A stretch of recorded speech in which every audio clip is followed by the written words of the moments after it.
Hello everyone, and welcome to the latest episode of What to Think, VentureBeat's weekly technology podcast. Well, we're not exactly weekly, we're sort of occasional, but here we are again. I'm here with Stuart Rogers. Hey, how are you doing, everyone? Stuart is a talented member of VentureBeat's research team called VB Insight. Talented is a stretch, but thank you, Dylan. Well, you're certainly diligent. Well, I'll give you that. Let's start with a couple marketing tech stories from the last week, Stuart. What is the deal with personalization? It turns out it looks like it's a lot harder than people thought it was. It's difficult from lots of different perspectives. We found in a recent study that when it comes to marketing and personalizing marketing, 96% of marketers are saying that building a comprehensive single view of their customers is a challenge. So that's like 4% or like, oh, piece of cake. Yeah, and the rest are like, can't do it. There's another really interesting dichotomy in that the reasons why marketers want to personalize is completely opposite to how they can personalize. And let me explain that. Please. Most marketers want to personalize to fill the top of the funnel. Mm-hmm. The problem with filling the top of the funnel with personalized marketing is that at the top of the funnel, everyone's anonymous. Mm-hmm. In fact, we don't know who you are if you're on an e-commerce site until you're 95% of the way through the purchase process and you finally decide to buy. That makes sense. So you can't really personalize to me until I'm already in the funnel and you have a little bit of data about me, right? And until you actually give me that information the first time around, I don't know who you are. Once you've given me your name and your email address, I can backfill, if you haven't blocked the cookies, all of your history of moving through my website, and then I can assign it to your name and an email address. Yes. And then with your email address, I can go and do API calls to grab everything else that's out there in the space about you and start to personalize marketing. And it doesn't get any better on the B2B side. On B2B, people are typically 60 to sometimes 90% of the way through their buying process before they'll actually call you and give you their details and say, I'm interested in buying this. There's another issue too, which is that the data is not necessarily all in the same place, right? Yeah, but data's almost never always in the same place. And that's a big issue. I mean, going from this anonymous to known takes you through, originally we get an IP address, so we might have that in one place. Mm-hmm. We might have some user agent and fingerprinting from the browser, which is held somewhere else, typically. We might have a device ID in the same place, but then we'll have things like social IDs, which we'll hold elsewhere, or somebody else is holding for us, and we do an API call to get it. Yes. Eventually you get an email address, which you stick into a different database. The whole thing is a bit of a mess, really, and you get through to e-commerce and actual transactional data, and of course that's held in another place too.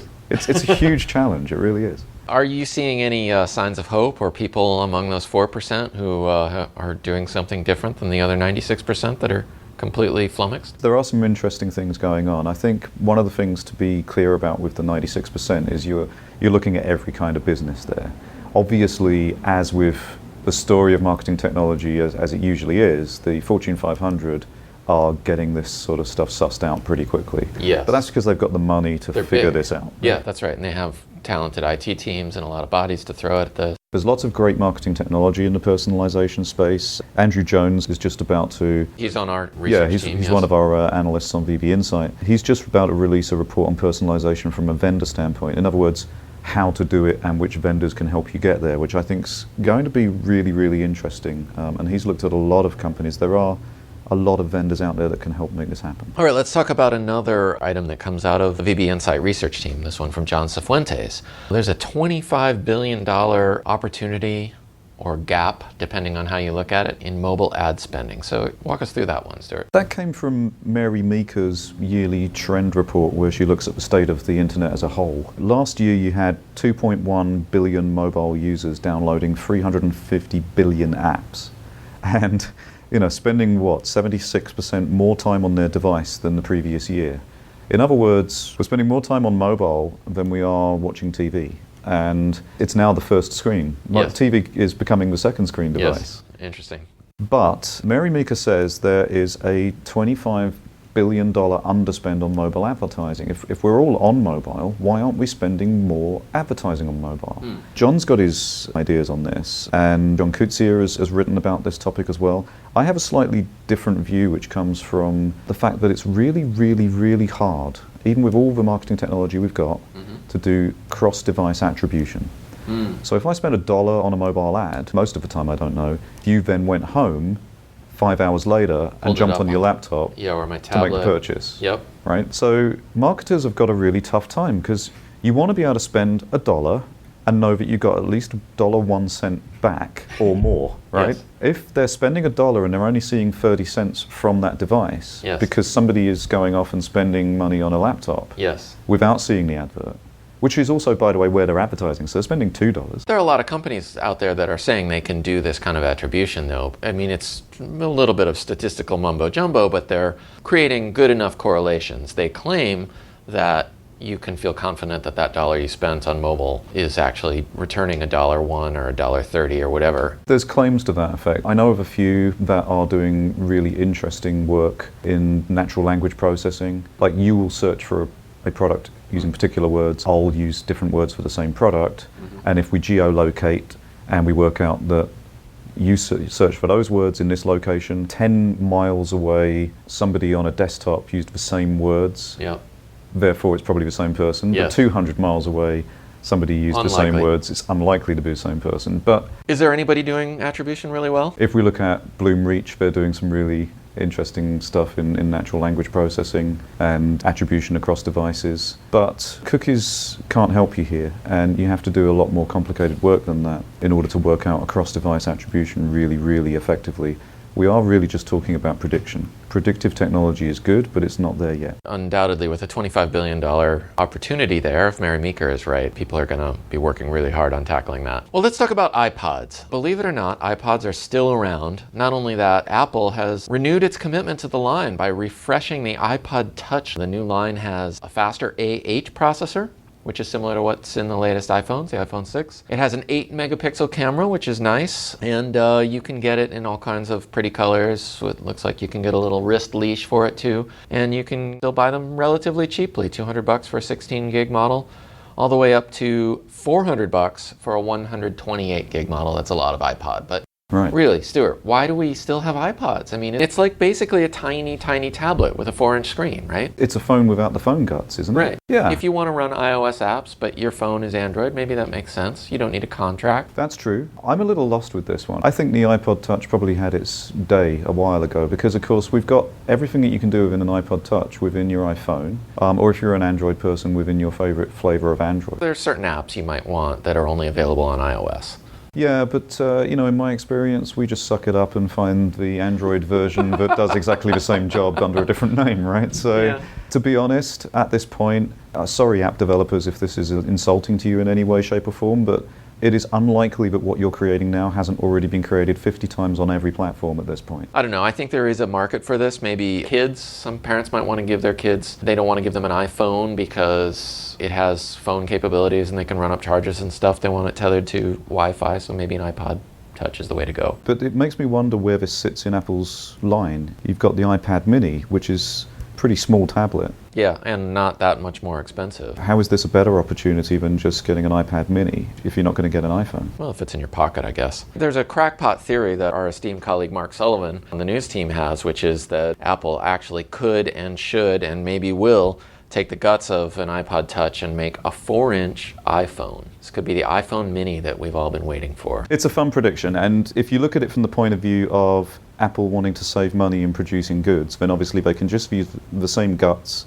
in both devices, add a little bit so that you can slot a SIM card in and away you go. So it makes a lot of sense from a cost perspective. It makes no sense to me from a product line perspective, because if you produce a phone which is clearly going to be on a contract, Yes. which means that I can buy it for an amount of dollars per month rather than paying full price for it anyway, why would I buy an iPod Touch? That's right, because consumers, for the most part, are not price sensitive to the absolute cost of their phones. They just fold it into the contract and Right. no money down, and they don't pay no attention to the fact that they're actually paying $700 for their device. So if I were Apple and I brought out an iPod Touch and I've renewed my commitment to the iPod Touch, I would not bring out something that can be bought cheaper that actually has more Right. in the same form, because I'm going to kill the product I've just renewed my commitment to. That makes sense. Well, I don't know about you, but I'm holding out for the iPhone Nano, which will be a tiny candy bar phone with no screen at all. Controlled entirely by voice. At this point, we've just rolled all of the music features with streaming services into our smartphones. We all have either wired or Bluetooth headphones now. I see no reason why you should buy just a music-only device at this point. Yeah, I don't know. Before we go to our guest, I want to take a minute to thank our sponsor. The What to Think Innovation Engine podcast is brought to you by Pivotal Tracker, the agile tool that's been organizing software teams since 2006. Tracker's simple drag-and-drop interface and structured workflow have allowed developers, product managers, and designers alike to build and manage better software one story at a time. Is your team ready to get on track? Go to www.pivotaltracker.com and you can sign up for a free 30-day trial and start delivering better software now. And now let's go to our guest. All right, I'm here with the founder and CEO of Twilio, Jeff Lawson. We're in Twilio's offices. So Jeff, thank you so much for joining us today. Thank you, Dylan. I've been talking about this idea of platforms for quite a while, and I want to get into that in this conversation, how Twilio is a platform and how developers can use you and kind of what that means and what the ecosystem is that you're building around Twilio. But first, the sort of recent news that I want to hook this to, you just closed a pretty big round of funding. You're now part of the unicorn club, we hear. Twilio is worth $1 billion. Is that, in your mind, a significant milestone, and does that change things? We have always felt at Twilio that the shift in communications from the 150-year legacy in hardware to a future in software is one of the largest opportunities in the world of software and in the world of technology. And so we don't look at funding as the goal. We just look at it as fuel that helps us to achieve our mission, which is to create the migration of communications from hardware to software, and in doing so, make our communications better. Use all the meaning and relevancy that we can glean from the software and the context that we have in all the software we use to run our lives, and weave communication into all of those different applications, turning essentially every app into a communications app. And that's where we're focusing our efforts, and that's a big mission. A couple things there. One is, it sounds like you're talking about the Marc Andreessen idea that software is eating the world, right? In a slightly different way, you're saying infrastructure is being transformed from a hardware-based one to a software-based one. And that's kind of the big picture, not just the Twilio picture, right? When you look at communications, what you see is a 150-year history, right? Alexander Graham Bell made the first phone call 150 years ago by wiring together a speaker and a microphone and some copper wire and saying, "Come here, Watson, I need you." And if you look at the 150 years of progress we've had since then, we've invented the vacuum tubes and the transistors and integrated circuits, and we went from copper to fiber optics to wireless, and we've wrapped the whole planet in this technology, yet how we actually interact with that technology has changed very little. Calling with an operator, to then having a rotary, to then having push buttons. And the push button telephony came around in the 1960s. The phone app on your iPhone is still just a push button telephone with those 12 keys, the same ones you could have had 50 years ago. It's a flat screen representation of the 150-year-old network. And so the supercomputer in your pocket is essentially limited by the constraints of that old network. And I think what we're about to do is to jump out of those constraints and build pure software communication. Anything that runs on a CPU and can talk on the network, we can build it, right? The software people of the world. That's what excites us at Twilio about where communications is going, because essentially we're removing the limitations that have existed for all that time. Even though people have wanted to do interesting things with communications, it was so hard. But moving to software now allows us to really open up our imagination. Whatever it is we can dream up, we can build it. Now, it may or may not be what consumers want, or it may or may not solve the right problem, but that's what software people are so good at figuring out. Running experiments, iterating quickly, and finding the sweet spot of, the combination of technology and customer demand. Tell me a little bit more about that, because to me, like, the dial pad does exist on my iPhone or my Android phone, but I only use it when the system is kind of broken, right? Like, I have a phone number in a note attached to a calendar entry that the system doesn't recognize, so I can't tap on it. Or I don't have a contact pre-programmed. Most of the time, I'm just tapping on something or clicking on my friend's face, and then it automatically dials the phone number, right? So I don't really have to worry about that interface very much, but are you saying that there's still something there? Yeah, absolutely, right? You encounter this all the time. You probably don't even realize, we're so trained to just accept that this is how the world is that we don't even notice it, probably. Imagine you're in an airline app, on your way to the airport, you need to make a change to your reservation. You're looking at your boarding pass there, or you're logged into your app, it knows who you are, it knows what flight you're trying to get on, but you need to make a change. And you can't make that change in the app, it's too complicated. So you find the contact us part of the app. Click click on it, and what happens? You're flipped out to the dialer on the phone, where you dial 10 digits, ring, ring, and an automated system answers and says, please enter your 17-digit account number. Oh, yeah. And then please tell us your mom's dog's maiden name, right? Like all of these things. And then you answer those questions, and what happens when an agent finally picks up, right? I asked you the same question. This happens to you all the time, right. And you just sort of accept, like, yeah, I guess this is how the world works, right? Because a minute ago, I was in the app, and you knew who I was, and you knew what flight I was trying to get onto, and you even know that I'm standing at the airport, right? You know all this stuff, and now suddenly I make a phone call, and all that context is lost, and I have to start from scratch. So now imagine you're in that app, and you want to change your flight, and you click change flight, and it says, talk to someone. And now using software and voice over IP embedded into that app, it transmits who you are, what flight you're looking at, all this information, so that an agent can answer the phone and say, hi, Dylan, how can I help you with flight 172 to Boston tomorrow? Just within the app. Right within the app. And then you say, yeah, I need to change it to a later flight, right? And so the agent can say, okay, how about this flight? And a card appears on your screen. And you say, yeah, that looks perfect. And it actually shows you the available seats and everything, so you don't have to worry about your middle seat syndrome. And you say, oh, that looks great. Okay, and then the agent says, great, Dylan, I just need you to touch the Touch ID on your iPhone to confirm your identity. Bing, like, okay, I see you've authenticated. Great, your change is done. Is there anything else I can help you with? Right, and that is this mixing of software and the context that lives in that software with the communications in this way that we feel all of our communications are going to turn into. So this is kind of what I mean by the system is broken when I feel like I have to use a dial pad, right? Because it's clear that if an app is kicking me out to the 800 number, there's been some kind of failure happening, right? And I think maybe a lot of people feel the same way about if I have to pick up the phone and actually make a call to a company, there's been a breakdown somewhere because they'd be much happier to not be on the phone. Absolutely, right? You want a frictionless way. But when you think about when the dial pad is all you have, anything that you have to do is like pulling teeth, typing your account number via those digits, or even just the verbalization of things that shouldn't be verbalized, right? Have you ever had someone try to verbalize a complex word to you and you're asking them to spell it, or please spell your last name, and you're sitting there saying TW E as an elephant. Yes. Like, it's so much easier if the keyboard on your phone just sprung up and you could type whatever you're trying to do, right? Yes. But with the existing telephony, you can't do it. Why? Because you have to upgrade the global telephone network, which happens about once every 3 lifetimes. Whereas software, we iterate in the order of weeks is how often we build new software, right? We're constantly shipping. And so by bringing the power of software and the power of context and all the power that you have in modern software running on a smartphone, you can completely change the face of communications. So you're a tool that's used by developers then to integrate those kinds of telecommunications capabilities into the apps that they're building. So in the airline app example that you were saying earlier, Twilio would be the kind of glue that the developer would use to connect their app with the parts that went over the telephone network. Is that correct? That's correct, yeah. How big is that developer network in terms of how many developers are using it, or how many apps are you embedded in? Or can you give us some stats to give us a sense how widespread? Yeah, we have over 700,000 developers using our platform, sharing economy startups like Uber and Lyft and Washio and TaskRabbit, to your Fortune 500s like Nordstrom or Home Depot or Walmart.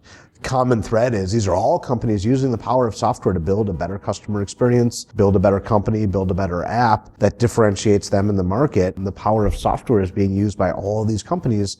And inevitably, communications with your customer becomes a part of what you need to enable to have a great customer experience. And when it does, those companies turn to Twilio. Who else does? Well, I think for the longest time, right, communications was essentially a silo. You had communications companies and infrastructure and people over here. Then somewhere else, you had the people doing the apps and the mobile apps and web apps and all this kind of stuff. And it was sort of never the two shall meet.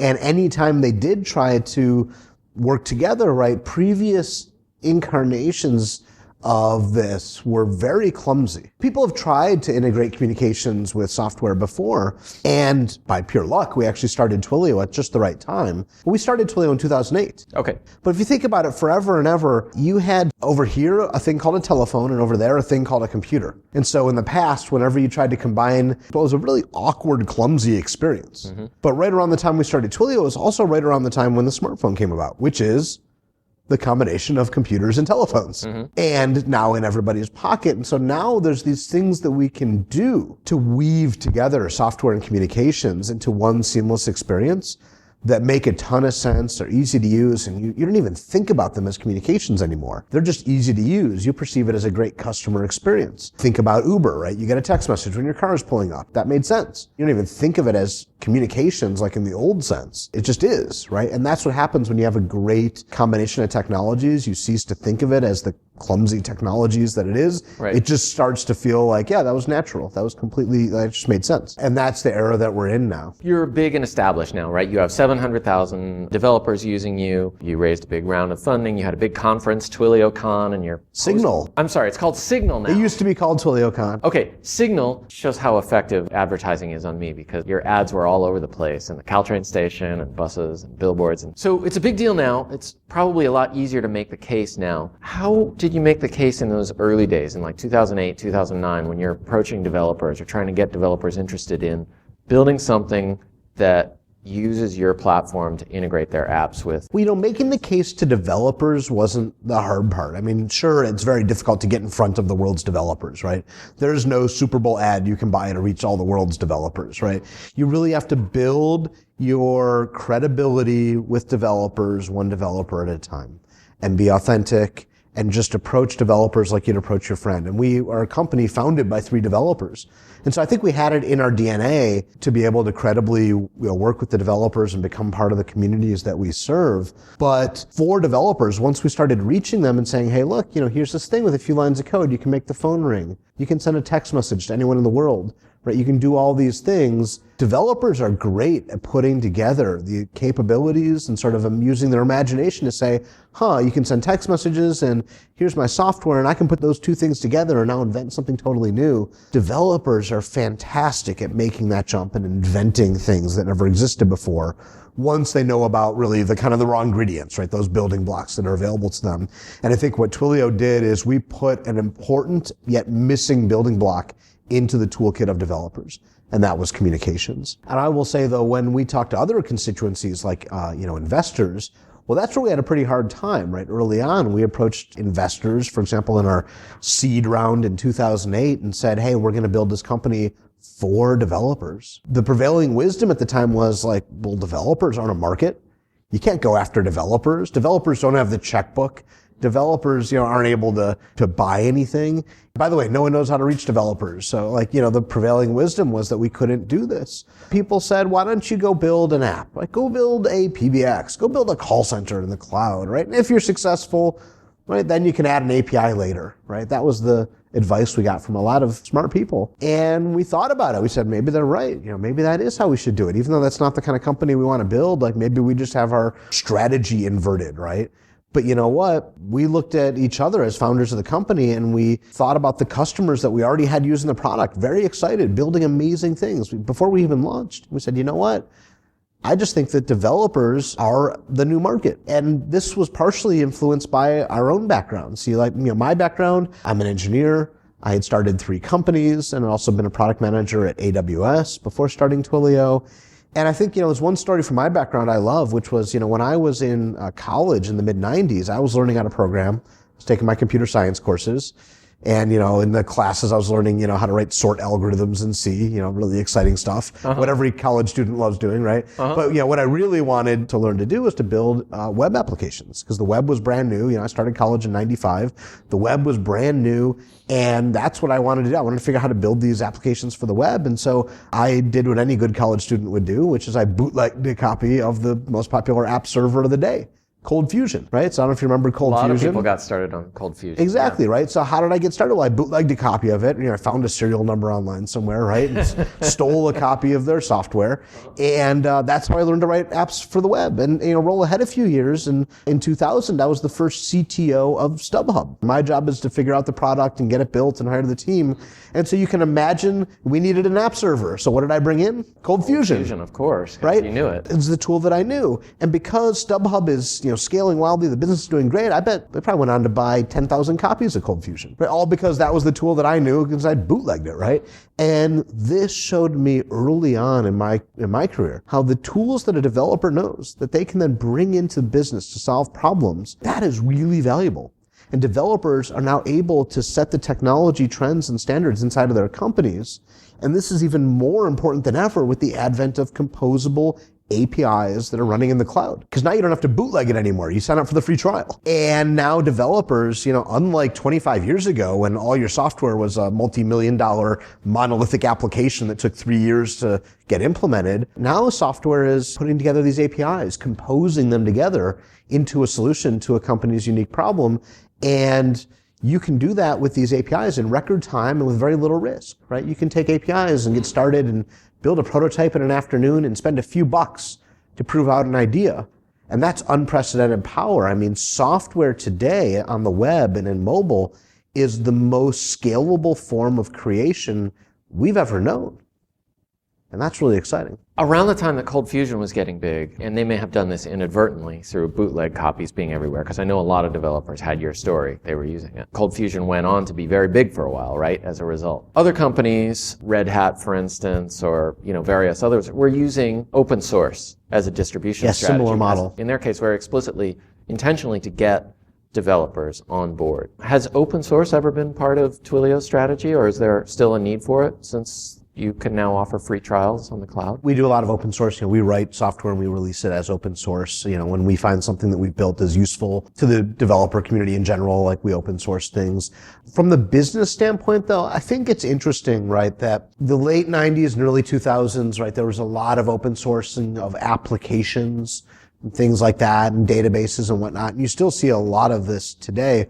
But I think one of the new things that we've found is that infrastructure as a service is another way to deliver value, right? Because open source applications and infrastructure was just the first step, right? Because it was great that software would exist that never existed before, but then you had to actually figure out how to operationalize it, right? Yeah. And that was very hard. You had to set it up, right? And configure servers and do high availability and geographic distribution. Right? I mean, anyone who set up, for example, a NoSQL data store, or really any data store of any variety, with doing it at meaningful scale and with high availability and geographic replication and all this stuff, right? You realize that just having the software is the first step, but operating it is still really hard and really failure prone. What's nice about infrastructure and software as a service is that you're not just buying the software, you're buying the operational excellence from a company that knows how to operate and scale that software. You're buying expertise and saying, yeah, I can go stand up this software, but then I'm on the hook for making it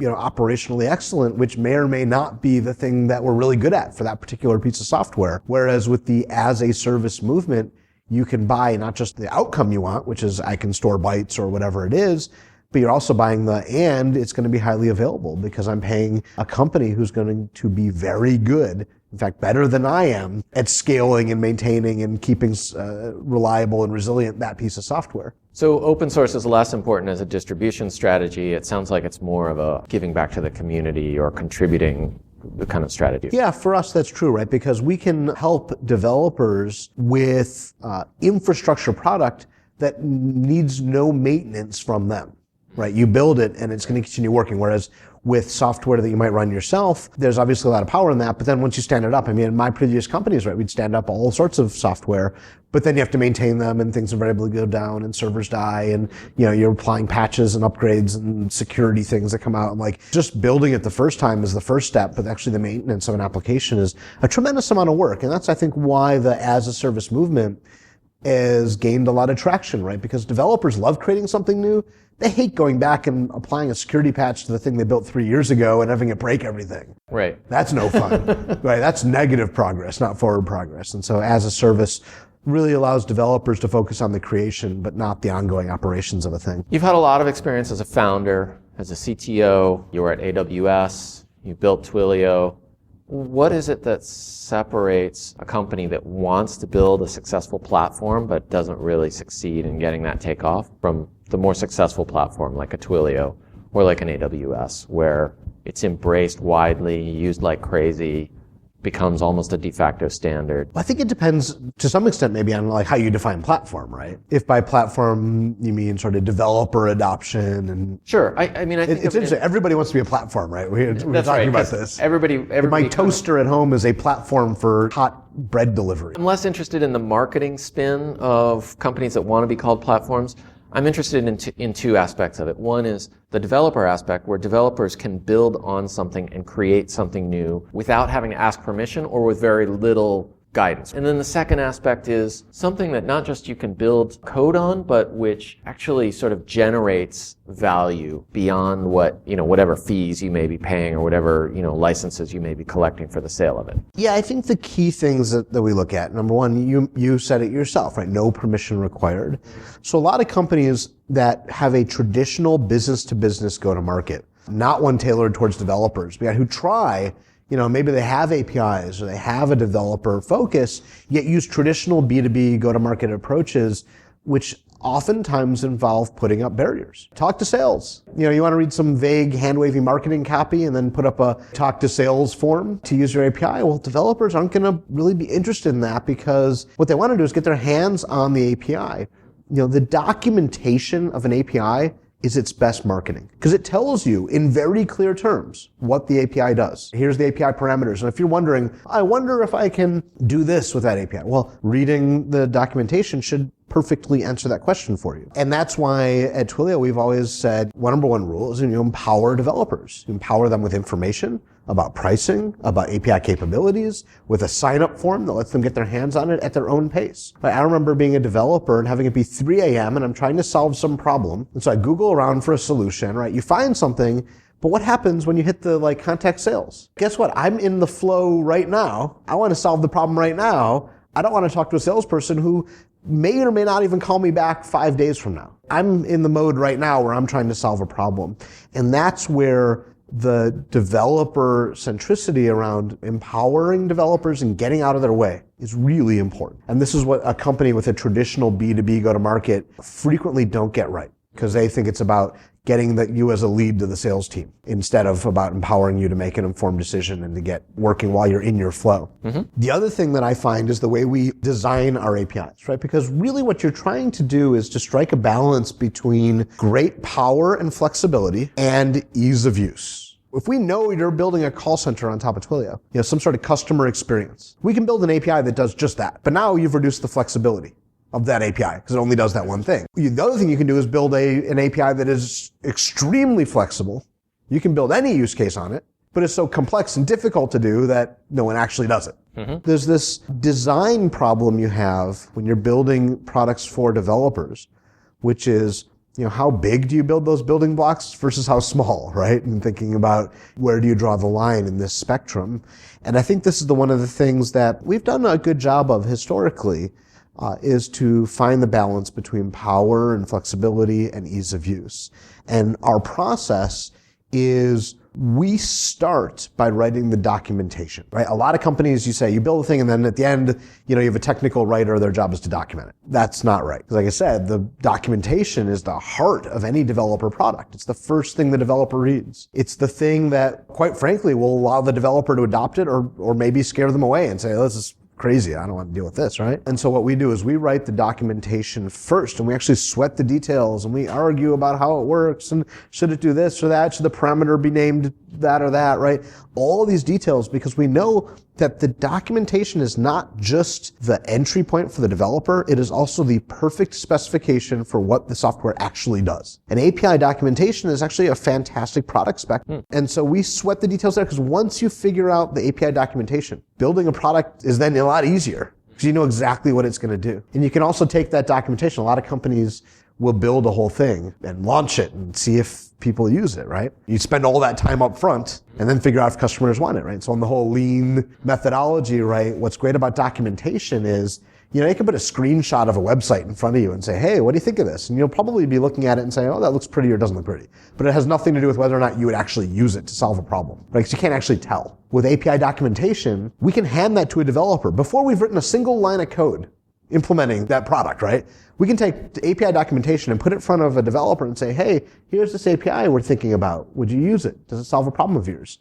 And based on what the API's documentation says that the product does, they can say, oh yeah, I would use it for this, that, and that problem. And here's the API calls I would use, although this doesn't make sense. And by the way, where's the thing that does this thing, which I need? And you get great feedback from developers. And you can do that without writing a single line of code. That's cool. I don't know if Twilio still does this, but you used to ask every new employee to write something using the Twilio API. We do. Is that still the case? Yeah. And so that's regardless of whether they're in a technical role or not, right? Every single person in the company, yeah. So that seems like a sign that your API is fairly accessible even to people who are not sophisticated programmers. Yeah, and part of why we do that is to make the point to all of our employees, like, look, this is something you can do. And I think it's empowering for new employees. You say, if you've never written a line of code in your life, Twilio is a place where you're going to learn how to write some code. And you can do it, right? That's such an empowering message to send to employees. And then we have the infrastructure here to teach everyone to code as well. We have code coaching that goes on every single week where our engineers work with non-technical folks and teach them how to code. The end result of this is not only, though, that the employees immediately after they join stretch themselves to learn something new, to get a new skill. You also have now this empathy for our customers, for developers, in every employee of ours. Why?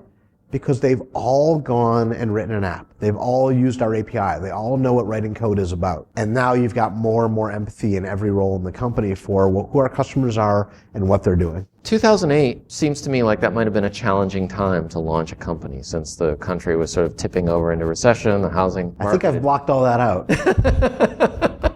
To the extent that you can remember it, was it difficult? Was it hard? Yeah, I mean, I remember we were starting the company and there were days when I would say, like, should I be, working on my startup or going and building like a bomb shelter to crawl into, right? I mean, there were some of the days felt like that, right?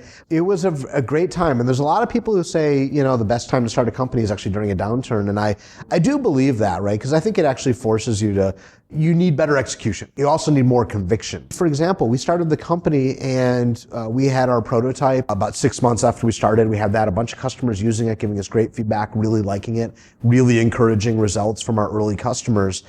And so with that, we went out to raise a seed round in the summer of 2008. We talked to all the different various early stage investors. We got some interest. I was in the full partner meeting at probably one of the best early stage investors, which is the last step before you made it all the way to there, it was the last step before they do the investment, right? It was looking great, really excited about this, and literally that same day, Lehman Brothers collapsed. And so the founders, we looked at each other in the eye, right? We sort of said, well, what should we do, right? Well, half the investors told us it was a bad idea. Right? The rest closed their checkbooks because they were afraid of Armageddon. And I remember we sort of looked at it and we said, well, you know what? Like, we ourselves as customers of this have needed this every time. The early customers that we've gone to and validated with are building things and giving us great feedback and really encouraging. Like, we're not building this for the investors. We're building it for the developers. All we have to do is keep pushing forward and get it to launch. And so we did that. I think we had about $40,000 in our bank account on the day we launched. And just with the first month or two of traction that we got, people paying us, people starting to build. We had on our second day, Sony called us and wanted to become a customer based on just the early customer feedback and adoption and traction we got. That now made it attractive for the investors, right? Because now we had some proof, even just a small amount of proof. And that made all the difference. When do you feel the cloud started to lift economically for Twilio? And maybe for Silicon Valley more broadly, because it seems to me like Silicon Valley came out of the recession a lot faster than the rest of the country. I mean, two things came together at once, right? The cloud and mobile in a beautiful, beautiful way that really allowed Silicon Valley to make a lot of sense to start investing in new technologies and new growth. And this was starting in what? Once you started to see mass adoption of iPhones and Androids, a whole new set of opportunities were coming to light. And that started in 2008 and was kicking into swing in 2009, 2010. A lot of people, say the questions, are things, overly hyped right now or whatever? My thought on that is, look, stock prices go up, stock prices go down, all these things go through their cycles.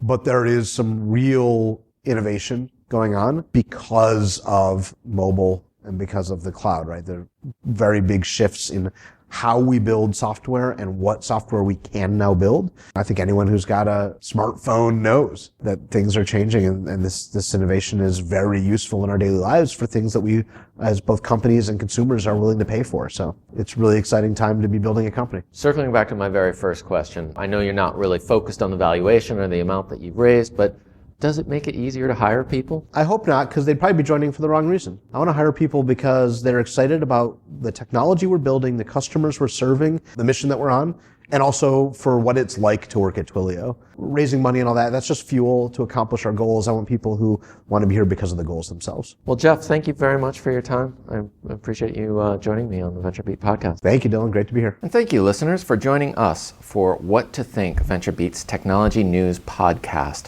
This has been part of a series of What to Think podcasts called Innovation Engines. And we're really happy to thank our sponsor, Pivotal, for making this podcast possible. We'll be back in another week or so with more podcasts on innovation, marketing technology, and more. And as always, you can find us online at venturebeat.com And you can find the podcast in the iTunes Music Store. Just search for What to Think. We'll catch you next time.